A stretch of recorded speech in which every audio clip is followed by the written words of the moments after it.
Welcome to MAC4868 Strategic Case Studies. My name is Dumisani Chirisa and I will be taking you through this course, which is a UNISA Postgraduate Diploma in Management Accounting module. We expect that either you are doing all the modules at once or you've done the first four, MAC 4863, 4865, 4866, 4867, and maybe at the moment you are now dealing with this one, or you are dealing with them at all at once. This material is the same as what the actual CIMA case study looks like, and it can be used interchangeably. Our prescribed textbook is called The Strategic Case Study by Kaplan Publishing. It's 2020. You will find it also as part of your resources, which you get when you purchased this. My name is Dunsani, as I said, and I am a qualified CIMA member. I am an ACMA CGMA, and we do help candidates who are dealing with this module or who are actually doing CIMA by guiding them and preparing them for these exams. If you want more of our help, visit our website or contact us via our email there or our number. Let's move on to this program. So a sincere welcome as a UNISA registered student of this strategic case study module. We trust that with the CGM academic content will help you and will not only be interesting and stimulating, but will also provide new knowledge and insights that will stand you in a good platform in your career and in future studies. So before we get into the content, it is important to note the following. So the United Nations Global Compact has issued new principles that they have asked the organizations, professional bodies, institutions to instill in candidates and to make sure that they become part of their learning system or learning process. There are 10 principles of which they are in agreement with the East African Constitution and its legislative frameworks, which guide higher education. These principles also address specific concerns relating to the need for more responsible and sustainable business and corporate practices, and they found it befitting to actually instill them at these levels where candidates are studying, because the candidates are the ones who go into the industry, into business, into everything, and they need to have this idea and this knowledge. So these principles include human rights, labor standards,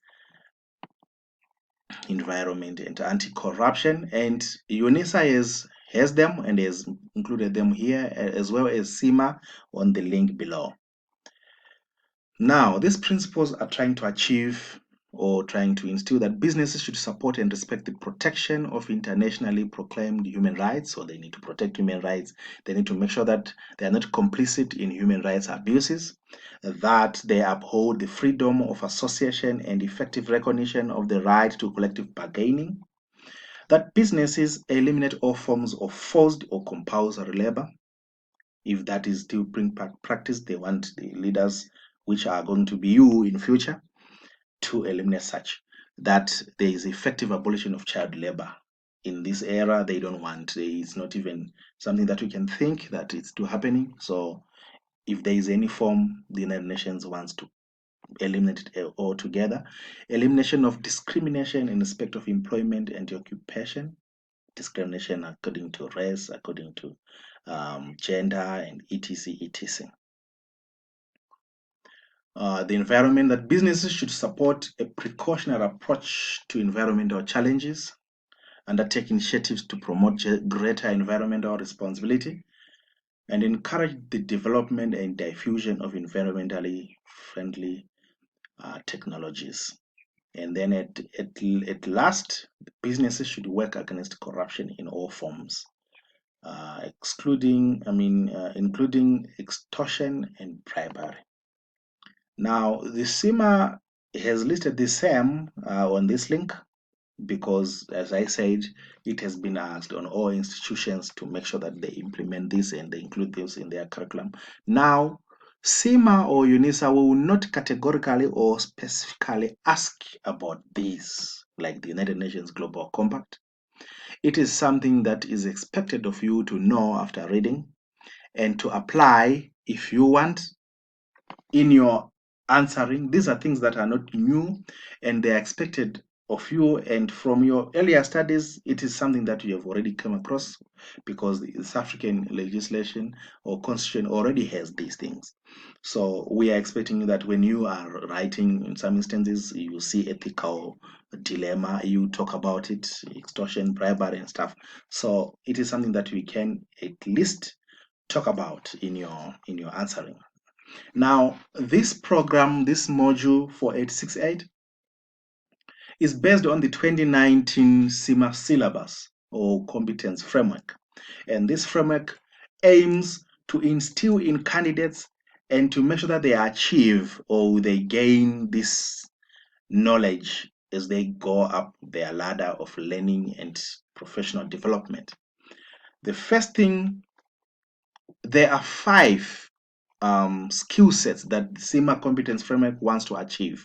One, they want to make sure that candidates develop technical skills, candidates develop 2, business skills, candidates develop 3, leadership skills, candidates develop 4, people skills.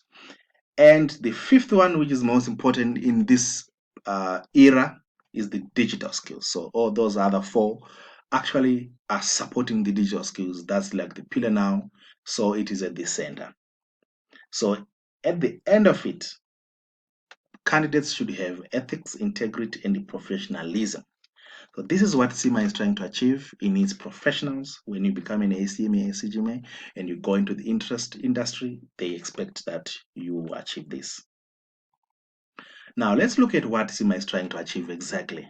So they are saying, as a candidate or as a qualified member, you should be able to have technical skills, and technical skills enable finance professionals to be able to collect, store, process, analyze information that will be shared to various stakeholders. So at least you should be able to get information, remove what is not needed, group what is needed, analyze it, develop it, visualize it, and you can prepare and disseminate that information to external and internal stakeholders via external and internal reports as per the professional accounting standards. So that's being technical. You know, you've studied accounting, you've studied corporate governance, you've studied these things. Now you can incorporate them into something that can help show your technical skills.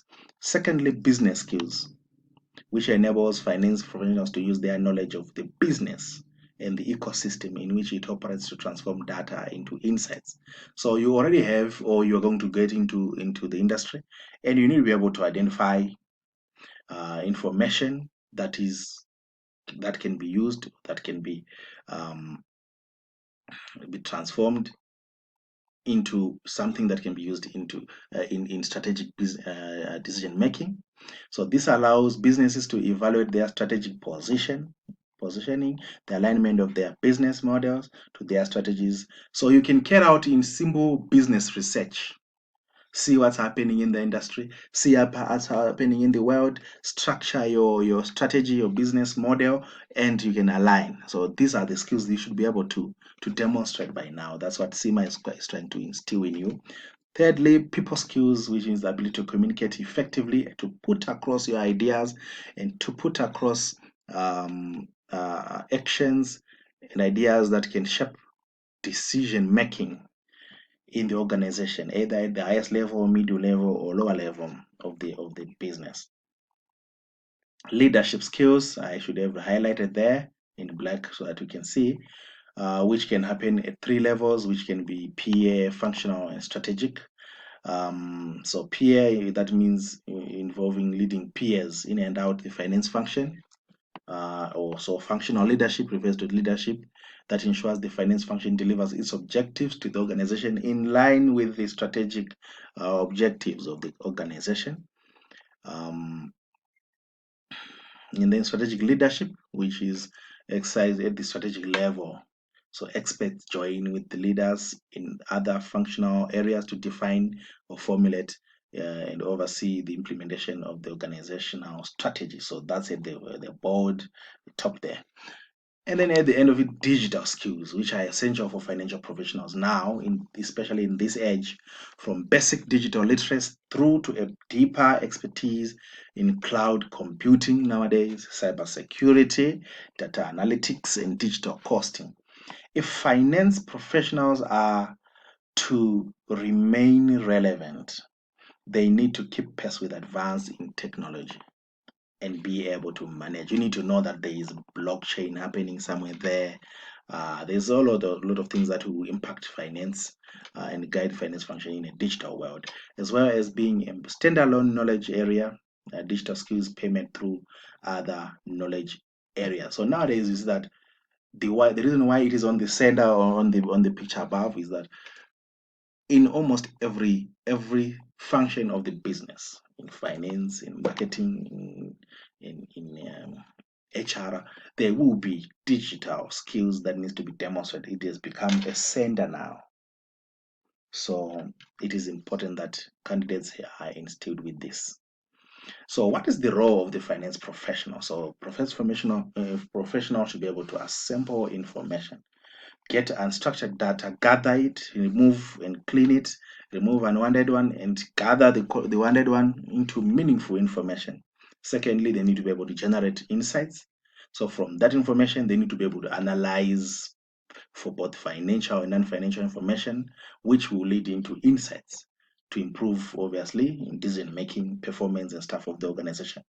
Three, influence decision making. So from those insights above on B, they can influence decision making now with this information and obviously help into strategy, into decision making, into formulating decisions, and then at the end achieving impact. So management accountants or SEMA members use enabling and controlling systems. So that means strategic planning, budgeting, performance reviews to guide actions and help ensure the required impact is achieved. So all that information will be used in achieving that. Now, core activities and assessment outcomes. So within each strategic case study examination, 5 core activities are being assessed. So that's what you're going to be assessed on when you're writing. These core activities represent the tasks that are most frequent, critical, and important to the senior finance professional role. So in this case study, the exam is testing you as a newly qualified CMA, CGMA, or a SEMA member, and they're saying you have a senior finance professional role, either you're a senior manager, a senior accountant, you're a senior somebody in the finance professional, and they're testing you as if you are already a qualified person, and they expect some outcomes from it. So the 5 core activities are developing business strategy. You need to be able to understand strategy, business strategy, and how it's developed. And by now, we know that from E3, you should have achieved that. Evaluate the business ecosystem and business environment. Again, from E3, we have that in detail. And recommend financing strategies, whether debt or whether it's equity, what is important, all those kind of financing or loans and stuff that you can think of. Evaluate and mitigate risk. So that's your P3 there. You need to understand risk. You need to understand how to recognize risk, identify risk, how to manage risk, how to transfer, mitigate risk, and then recommend and maintain a sound control environment. So you should have that thing of I can. So whenever you answer, you're going to say, I can do that, I can do that.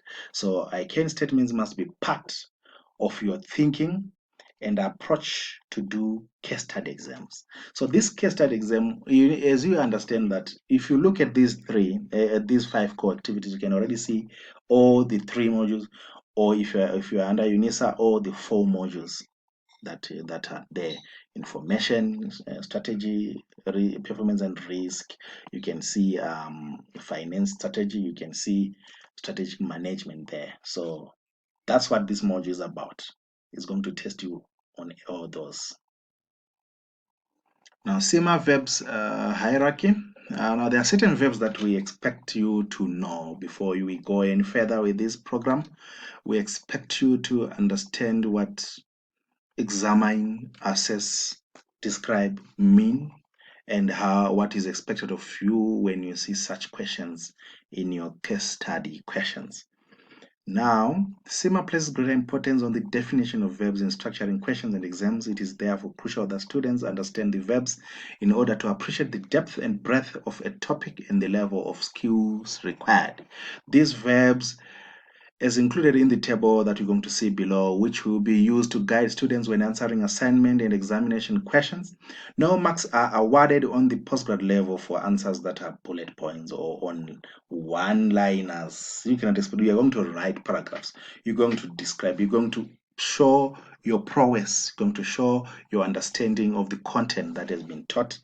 Please make sure you understand what is required from the verbs below.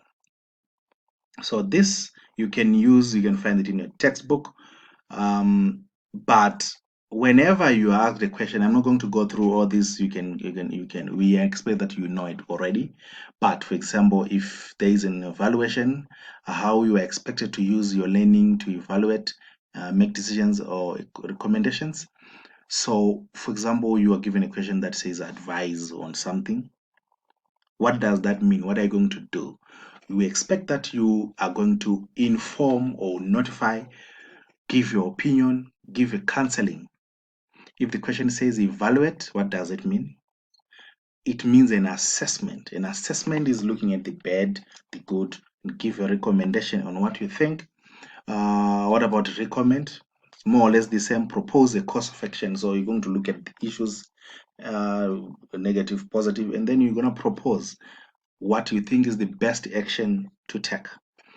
These things you should have done, you should understand by now, and we are giving it there for you to refocus and to read to understand these things. What about analyzing? What's an analysis? If the question says analyze what does it want you to do? So there it is, examine in full detail. In detail, the structure of something, you need to analyze it. When you analyze it, you are looking at something, you are looking at whether its pros, its cons, its effects, its impact, its influence, and all those things. You're analyzing it. Categorize, place into a defined class or division. Compare and contrast. You need to look at similarities, you need to look at differences between them. Those are the kind of things. So you will go through all this and you will deal with it, you will understand, because this is going to be the basis of how you're going to answer the questions. All the questions are going to come as either one of these: apply, calculate, demonstrate, prepare, reconcile, solve, tabulate, describe, distinguish, all these kind of things. And please go through them and analyze and look at what is expected when a question comes with such things. So these things we've been doing since first year, I assume, varsity, or either using the SEMA qualification, which is maybe level 1 operational case study, or even below that. So please take note and revise that. Now remember that this program is a combination of those three: E3, P3, F3, or you can say MAC 4863, 4866, MAC 4865, MAC 4867, all those ones, because UNISA split them, those three, into 4. And it's according to the 2019 syllabus. So we expect you to know, to have an understanding. You have done it, I'm sure, or you are doing it now in the other modules. So this exam you are going to write it at the end of the year, you would have absorbed yourself with the E3 or MAC 4863 or MAC 4865, 6667 work and information. So you have those textbooks, In this module or in this program, I have attached also those textbooks, all for E3, P3, and F3, together with the actual case study textbook for this module. So you will find it, and you can revise all those as well, together with your strategic case study text. So if you have all those, or if you're going to go to the E3, P3, and F3 study text, you will find that at the back of each chapter there are questions that are case study questions. Now, those are the ones we want you to focus on and try to understand as you read through. Understand those questions and how they are being answered there. They have answers at the back of each. Plus, in this module, we have created mock exams based on one of the recent case studies from CIMA, which you will find and you will deal with. Now, let's look at E3. E3, we want you to understand the strategy process. I think those are the first 2-3 topics in that textbook. Analyzing the organizational ecosystem, generating strategic options, making strategic choices, strategic control, and digital strategy. So you need to know this. You should have done this, or you are doing this. So make sure that you acquaint yourself with that content. In this module, we're not going to deal specifically with what is strategy. Those strategy models, different kind of strategies that you can use. We're not dealing with that. We are encompassing all of them into one, and we are going to show you how you deal with a case study. You're going to find the same in F3, where you're going to look at financial policy decisions. That's the first thing that you're going to deal with, the first 2-3 topics in the F3 study text. Sources of long-term funding or funds, equity, debt, share capital raising finance, public issuing of shares and things like that, financial risks. We have those things, hedging and stuff like that. Then we've got business valuation. These are important aspects. And in this module, it's no longer about the calculations or much. There will be calculation mostly for F3 in your case study exams. But in most cases, we want to understand whether you know what's being asked or what's being expected of you at this level. You will find the same in P3, where we've done enterprise risk, strategic risk, internal control, cyber risks. You need to know data protection, hacking, data risks, cyber risks, all those things. And you need to know how to mitigate risks. You need to know all the risks that affect a business. You need to be able to apply the PESTEL and identify risk from it. All those kind of things, internal controls. You need to know or to revise that if you no longer know, so that you can acquaint yourself with what is expected in this module, because it is basically those 3 or 4 modules.